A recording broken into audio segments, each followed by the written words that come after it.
Attention, cette vidéo contient les spoils du chapitre 1053. Et toi Nakama, eh bien n'hésite pas à t'abonner pour ne rien rater. Ouh là là là là, le monde il a bien bougé, il a plus que tremblé, mais d'une façon toute particulière. Plus qu'un choc, c'est un rire qui a traversé toute la population. 2 places de Yonko ont été libérées, et de suite, 2 grands pirates se sont engouffrés dans cette brèche. Luffy et... Ah, je peux pas le dire. C'est pas grave, t'inquiète pas. Mais le pire dans tout ça, c'est que les indices étaient tous là. Et on l'avait quand même prédit dans la review précédente. Bon, c'était vraiment sur le ton de la blague, mais on l'avait quand même prédit. Et en tout cas, oui les Nakama, on en parle ici sur Raftel Hill. Mais avant tout ça, eh bien, on a quelques petits points à aborder, comme d'habitude. Le premier, c'est qu'on a lancé notre premier live réaction sur YouTube. C'était vendredi dernier à 20h, et vu les réactions, donc vu vos réactions en tout cas, vous avez vraiment apprécié. Donc ce sera tous les vendredis soirs à 20h, donc ne loupez pas le rendez-vous. Il y aura un chapitre, bien sûr. Quand il y aura un chapitre. Et vous avez été plus de 800 pour un premier live qui était limite fait à l'arrache et c'était génial. Merci les Nakama, franchement. Et en plus, tous vos messages dans le chat, on en a sélectionné certains. Et ben n'hésitez pas la prochaine fois. Hein. Faites vos théories, faites votre interprétation. Nous, on prend tout ça. C'est super sympa. Et ensuite, le deuxième message, bien, comme d'habitude, ce sont les super thanks. Mais il y a aussi les super chats. Bon, on ne l'avait pas vu pour ce live, on n'a pas fait ce qu'il fallait, mais ne vous inquiétez pas, pour la prochaine, eh bien tout sera parfait. À chaque super chat, vous serez cité, on va dire votre commentaire. S'il y a une grosse analyse, on lira la grosse analyse et on la regardera tous ensemble. Donc pour le premier roi de Raftel, c'est Marinite qui nous dit que nos vidéos sont géniales. Il a découvert la chaîne il y a très peu de temps et d'ailleurs il adore l'eau. Ça se voit, son avatar c'est l'eau. Et merci Nakama. Puis on a Yann Ménard qui nous dit merci du Québec. Donc c'est un merci qui vient de très très loin et nous ça nous fait toujours très très plaisir. Et enfin on a Tomorikuno qui nous dit que Luffy est supérieur à Ryukyu. Eh bien ça c'est l'avenir qui nous le dira. Cette semaine, il n'y a pas de page cover. Ah, la grosse désolation. Nous qui voulons voir l'avancée du Germain en fait. Qu'est-ce qui s'était passé avec César? Qu'est-ce qui peut arriver à Whole Cake? Il y a plein de possibilités. Tout d'abord, l'arrivée de Barbe Noire. Ça peut être vraiment une possibilité maintenant, vu que le Poneglyph est toujours là et lui, il veut devenir roi des pirates. Et ensuite, deuxième grosse possibilité, c'est qu'on apprenne qu'est-ce qui s'est passé en fait sur Wano, la chute de Big Mom. Et là, on verrait les réactions de tout le monde, on verrait l'équipage de Big Mom en train de s'affoler. Donc le Germain, ça passerait au second plan, ça c'est certain. Et Katakuri, qu'est-ce qu'il va faire dans tout ça? Et Crackers, et Brûlé, ça va être génial. Mais ce sera pour la semaine prochaine. Car cette fois, on est sur une page de couverture qui concerne le film Red. Donc nous, au départ, on était vraiment très hypés par le film Red. Maintenant, ça descend un petit peu, on est un peu moins emballé, mais on va quand même le regarder, ça c'est sûr, c'est certain. Mais c'est vrai que toute la hype qu'il y avait autour, finalement, on apprend au fur et à mesure que le film n'est pas forcément canon, qu'il y aura... Je crois que ce qui est prévu dans le film, on a vraiment peur qu'il fasse que 2 phrases. Mais tout ça, on verra au fur et à mesure. Par contre, Uta, son chara design est magnifique, c'est une réussite. Même si c'est pas canon, c'est plutôt sympathique. Et d'ailleurs, il y a 2 personnages dessus. On a Uta et une personne dans le fond. C'est tout simplement la deuxième doubleuse d'Uta, parce qu'elle en aura 2. La première, c'est pour sa voix classique, et la deuxième, c'est quand elle chante. Et bien la page couleur de One Piece, elle concerne le jeu One Piece Odyssey. Donc comme vous le savez, ce sont les 25 ans de One Piece cette année, donc il y a pas mal de choses qui sont prévues. Et donc il y a le fameux jeu One Piece Odyssey. Donc nous on le connaît pas vraiment, mais forcément on va le prendre. On a d'ailleurs commencé les live Twitch streaming. On est nuls, on est hyper nuls. Mais il y a plein de gens qui adorent ça, on dirait. On a fait essentiellement du Kirby pour l'instant, du Mario Kart hier. Et du coup, pour nous en tout cas, on s'amuse énormément. On espère que vous aussi vous amusez.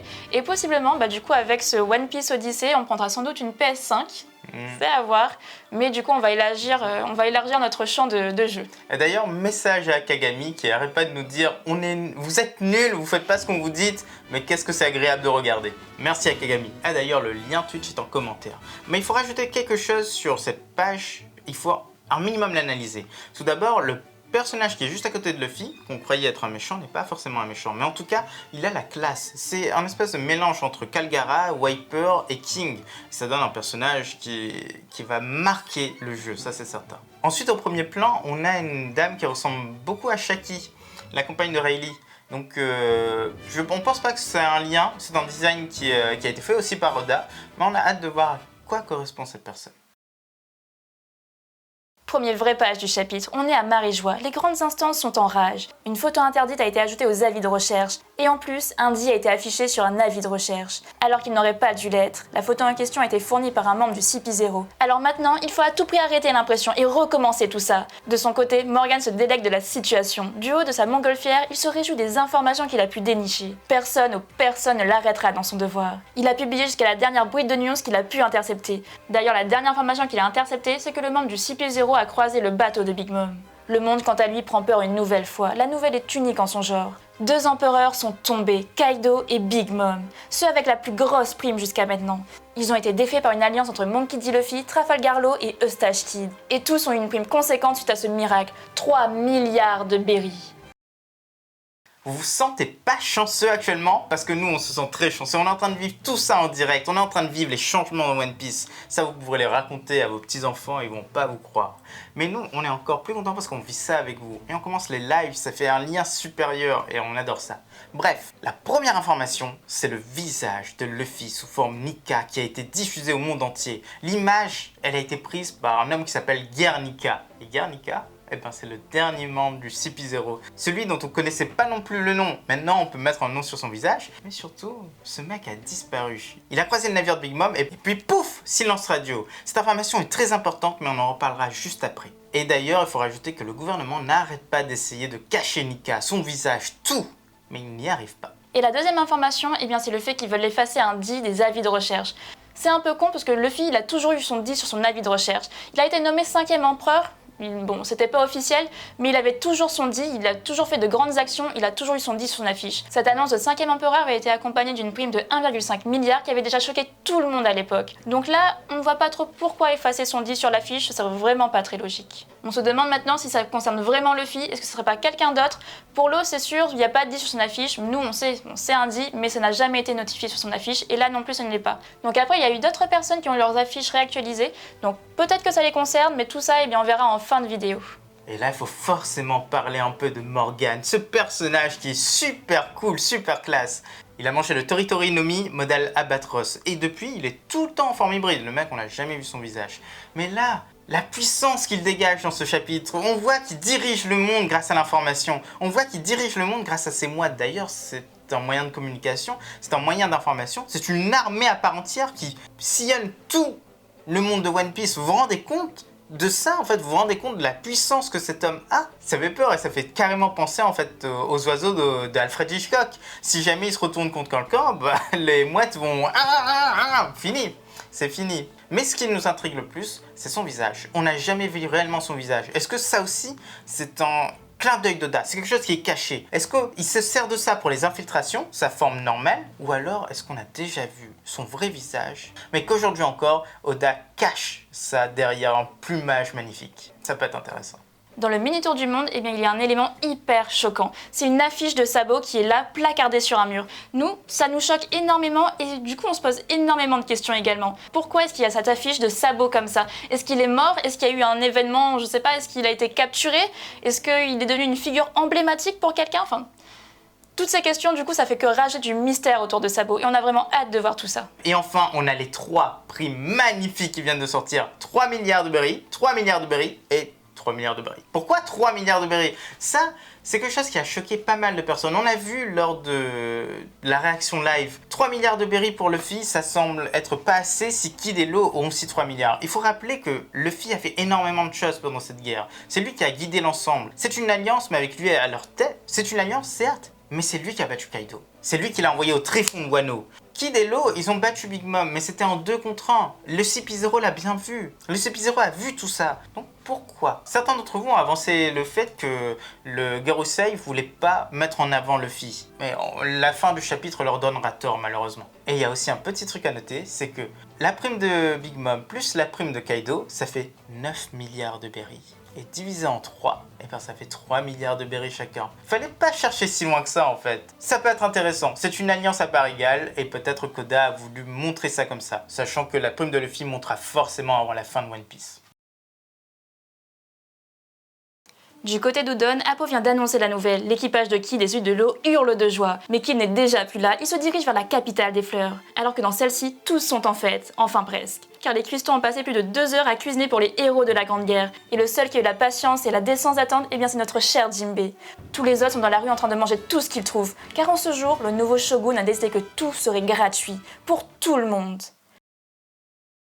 Flash info spécial, le pays est en ruine. Oui, après cette fameuse nuit où le shogun a déclaré que tout serait gratuit, que la nourriture serait gratuite, que tout le monde pouvait s'amuser à volonté, le pays ne peut pas se relever. Le commerce est tombé en ruine. Et pire, la famine règne maintenant sur Wano. Voilà ce que ça fait de nommer un enfant de 8 ans à la tête d'un pays. Akid, franchement, ce personnage, s'il court jusqu'à la capitale des fleurs alors qu'il voulait juste prendre la mer, ça veut tout dire. Et je pense que nombre d'entre vous l'avaient déjà compris à ce stade de chapitre. Et nous aussi on l'avait compris. Parce qu'il y a quelque chose qui s'est passé dans ce journal et il a besoin de clarifier les choses, de prendre en puissance, parce que c'est son but, c'est de devenir le plus puissant. Et le petit passage avec Jinbei, c'était aussi sympathique. Le seul qui respecte un peu les coutumes. Ça a toujours été comme ça et ça ne changera pas. Dans le sous-sol du château, une rencontre fort singulière va avoir lieu, celle entre Nico Robin et le Tengu Itetsu. Celui-ci est venu spécialement, il savait qu'elle serait là, et il annonce que la collection de poupées Kokeshi est la sienne. C'est sa salle secrète, il a été confiné ici durant des années. Cette annonce provoque l'étonnement de Robin, et le Tengu précise que le métier de forgeron n'était qu'un passe-temps pour lui. En vérité, il gouvernait ces lieux, et son vrai nom, c'est Sukiyaki Kozuki, le père d'Oden. Momo, lui, il n'est pas au courant, mais certains de ses vassaux l'ont sans doute déjà compris. Mais lui, il a failli, c'est lui qui a laissé le pays tomber aux mains d'Orochi, et lorsqu'enfin il a pu s'extraire de cette salle, eh bien Oden était déjà mort. Il raconte qu'à l'époque, il voulait s'ouvrir le ventre, mais d'un coup, Robin l'interrompt, et elle lance qu'elle est certaine que Pluton se trouve dans ce pays. C'est ce qui était écrit sur le poneglyphe d'Alabasta, et sans sourciller, le père d'Oden dit que c'est bien le cas.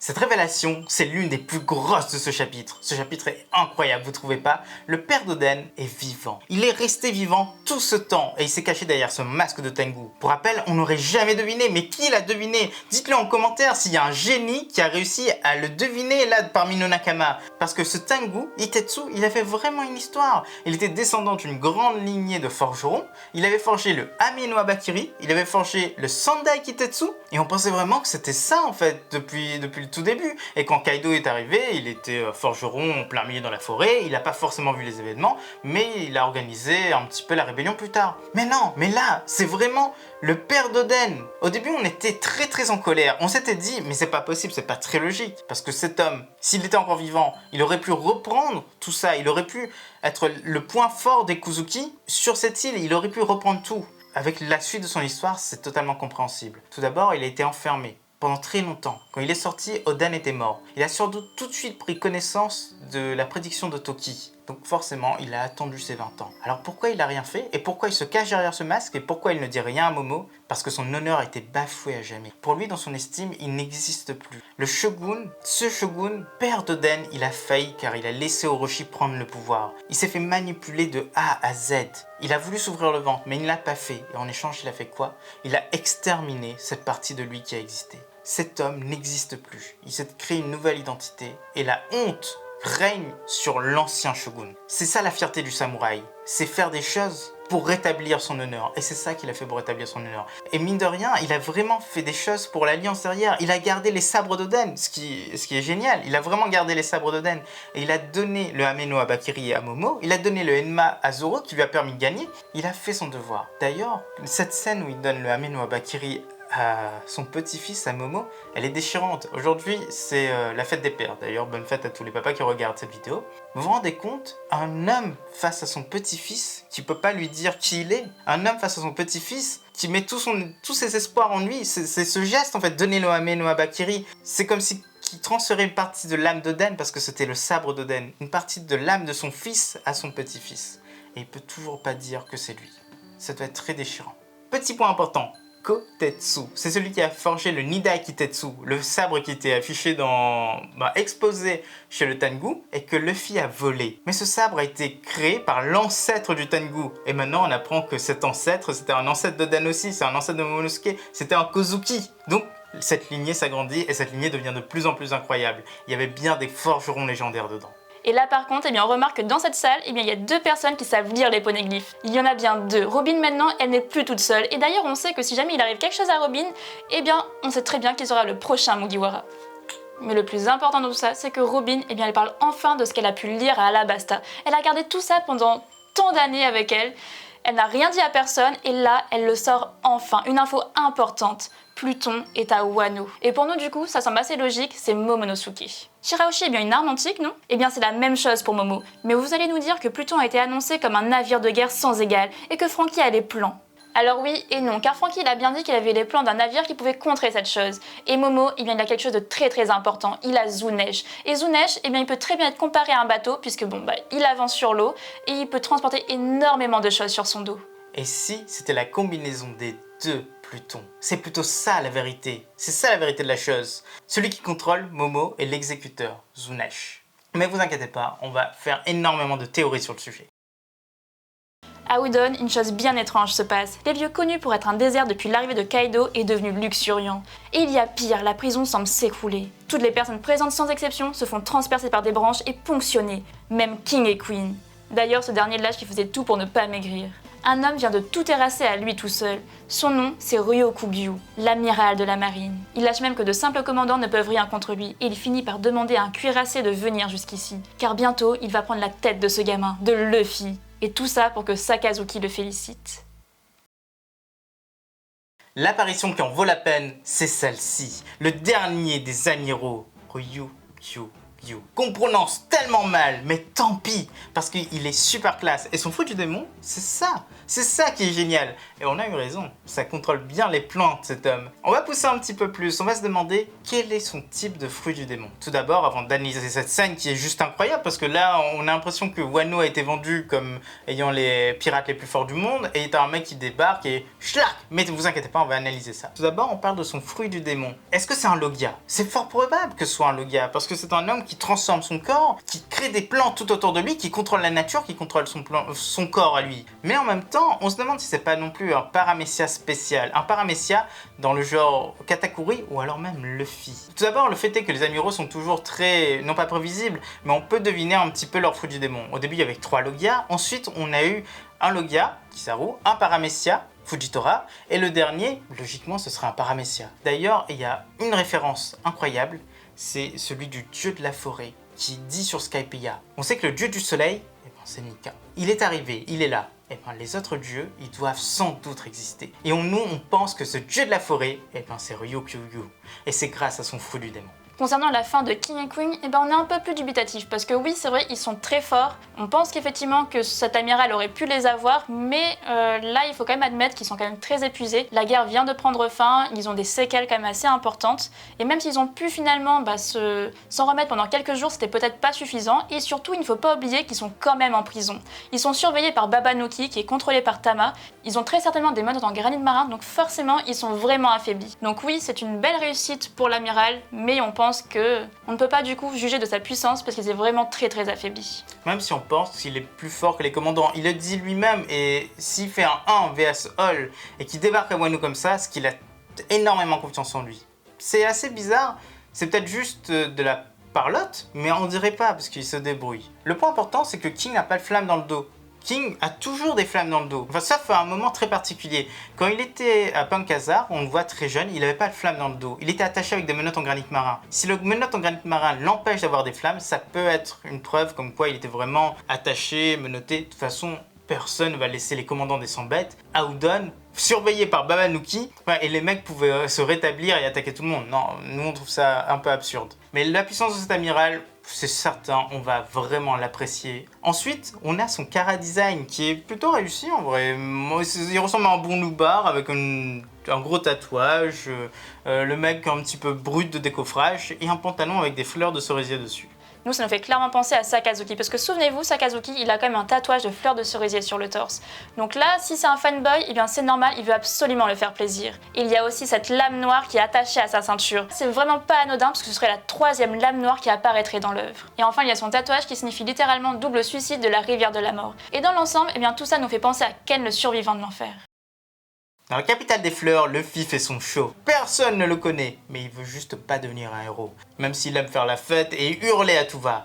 Alors d'un coup, Kid débarque. Il essaye d'attaquer Luffy, mais celui-ci le saisit et sur fond de feu d'artifice, tous portent un toast. Tous sont enfin heureux. Wano se finit sur ce feu d'artifice, alors que Kid, lui, s'énerve et montre le journal à Luffy. L'info est telle que le Mugiwara se transforme presque en Nika. Le nom des deux nouveaux empereurs sont donnés. Côté de Shanks et de Barbe Noire, on a Luffy et Baggy. Baggy le clown. Alors que Ryukyu se dirige seul vers la capitale. Et c'est la fin du chapitre. C'est une explosion de révélations. Oda il nous a tous trompés, il nous a tous dupés. Cette fin de chapitre, eh bien, elle est vraiment énorme. Mais qu'est-ce qui a bien pu se passer dehors pour que ce clown devienne un clown empereur? Ça, franchement, c'est incroyable. On répète pour que tout le monde le comprenne. Baggy empereur. Vous avez compris? Baggy empereur. On en a parlé dans la review précédente. On en a parlé dans d'autres vidéos. Ça fait plus de 6 mois qu'on en parle. Et on dit ça sur le ton de la blague. Et qu'est-ce qui s'est passé? Il est vraiment devenu empereur. Le pire, c'est que Oda l'avait prévu depuis très très longtemps. Regardez la couverture du tome 25. C'est exactement ça. On a les 4 empereurs et on a la même disposition. C'est comme si il savait qu'il allait faire ça. Il y a plus de 75 tomes de cela. 75 tomes, mais qui fait ça dans un manga? Qui fait ça dans la vraie vie? Qui attend une vingtaine d'années pour, en fait, que son truc soit fait? Qu'est-ce qu'il nous cache encore? Je suis sûr que là, vous tous, vous allez éplucher tous les tomes de One Piece, regardez ce qu'il y a, ce qu'il n'y a pas. Parce que c'est vrai, c'est étonnant. Eh bien, ça peut très bien s'expliquer parce que souvenez-vous, Baggy, il a une énorme flotte. Et peut-être qu'on ne sait pas, son équipage a pris le dessus sur la marine ou que d'autres personnes se sont ralliées à lui. Tout ça, on ne le sait pas, on ne peut le voir qu'après. Mais il y a aussi une autre possibilité, c'est que peut-être que Baggy, ce fameux D, eh bien, c'est lui. On ne sait pas, c'est un peu tiré par les cheveux, mais pourquoi pas? Il y a bien un D quelque part qui traîne, un D qui devait pas être là, qui a été rajouté sur les avis de recherche. Pourquoi ce serait pas lui? Pourquoi il nous ferait pas une énorme surprise, une surprise plus, qu'il a encore une personnalité que personne ne connaît, qu'il cache? Parce qu'il a quand même été sur le bateau de Roger, il a quand même évolué avec Shanks. Ah, il y a beaucoup trop de choses, beaucoup trop de choses. Bon, en tout cas, il y a énormément de choses à dire sur Baggy, on a énormément de théories, donc on va préparer une grosse vidéo théorie là-dessus. Donc ça arrivera dans la semaine, donc restez à l'affût. Pour revenir sur Ryukyu, ce mec, il a l'air totalement barré. Il va jusqu'à Wano, jusqu'à la capitale des fleurs, là où il y a une grande concentration de personnes super puissantes, Kid, Law, Luffy, Zoro, Sanji, les samouraïs, tout. Et il débarque et il va se faire un 1 contre 1000, contre 3000, contre 4000, on s'en fout. Mais il va se faire ça. Comment il peut faire ça? La force, il l'a pas, ça c'est certain. Personne ne peut avoir la force pour faire ça. Le gouvernement lui-même dit que même s'ils envoyaient toute leur flotte, ça ne marcherait pas. Nous, on pense que son fruit, c'est la clé du succès. On l'a vu, il peut créer des plantes, il peut créer des racines. On l'a vu voler avec une fleur dans son dos. Et bien dans le monde végétal, on a des plantes qui peuvent sécréter des spores. Et ces spores peuvent être urticantes, empoisonnées, peuvent te faire somnoler. Et bien c'est ça le secret. Il va peut-être tisser toutes ces lianes autour et ramener petit à petit ces fleurs à l'intérieur avec des spores qui vont endormir tout le monde les uns après les autres. Et là, il va cueillir et il va partir avec. Nous, on penche sur le fait qu'il va réussir à prendre Luffy. Et c'est ça, ce sera un énorme élément déclencheur. Et ce serait génial. Nous, on a hâte de voir ça. D'ailleurs, il aura la prime de 3 milliards qui va s'empocher, il va devenir riche le mec. Hein. Et il va devenir une superstar. Et pour finir cette analyse, eh bien, il y a aussi le fait qu'on voit tout le monde à Wano. Tout le monde est là, tout le monde fait la fête, tout le monde est content. C'est la fête que tout le monde attendait. Le bonheur est sur place et ça fait vraiment plaisir à voir. Mais il y a quand même quelque chose qui nous choque, c'est que Kinemon, eh bien, il est accompagné de Tsuru. Souvenez-vous, normalement Tsuru, son village avait été anéanti et tout le monde devait être mort. Donc là, il y a deux solutions. Soit elle a réussi à s'échapper, elle est toujours en vie, et ça montrerait d'ailleurs que la mort c'est quand même très difficile dans One Piece, ou alors c'est malheureusement le deuil de Kinemon. Tout ça se passe dans sa tête. Il avait toujours voulu libérer le pays pour sa femme, et là, c'est une manière pour lui de lui rendre hommage. D'ailleurs, on le voit bien sur la case, il n'y a rien autour. Sur toutes les autres cases où il y a tout le monde, on voit tout le monde faire la fête, ils sont nombreux, etc. Et là, eh bien, il n'y a que Kinemon et Tsuru et rien d'autre. Et pour finir cette analyse, voici les petites prédictions pour le chapitre suivant. Numéro 1, Ryukyu passe à l'action. Il étend ses plantes et commence à endormir tout le monde les uns après les autres. Numéro 2, on apprend enfin ce qui s'est passé avec les révolutionnaires. Numéro 3, le sort de Shichibukai est révélé et on apprend comment Baggy a fait pour devenir empereur. Enfin légèrement, on le voit juste en train de stresser, entouré d'hommes plus puissants les uns que les autres. Numéro 4, on apprend plus sur l'arme Pluton. On se rapproche enfin de la vérité. Et enfin, numéro 5, on aperçoit Barbe Noire. Mais ça, on va faire une théorie dessus. Voilà, c'est déjà la fin de cette vidéo. On espère que ça vous a plu. Donc n'hésitez pas à laisser le petit like habituel, à vous abonner si ce n'est pas déjà fait et à laisser un commentaire pour nous dire ce que vous en avez pensé tout simplement. A bientôt les accros de One Piece.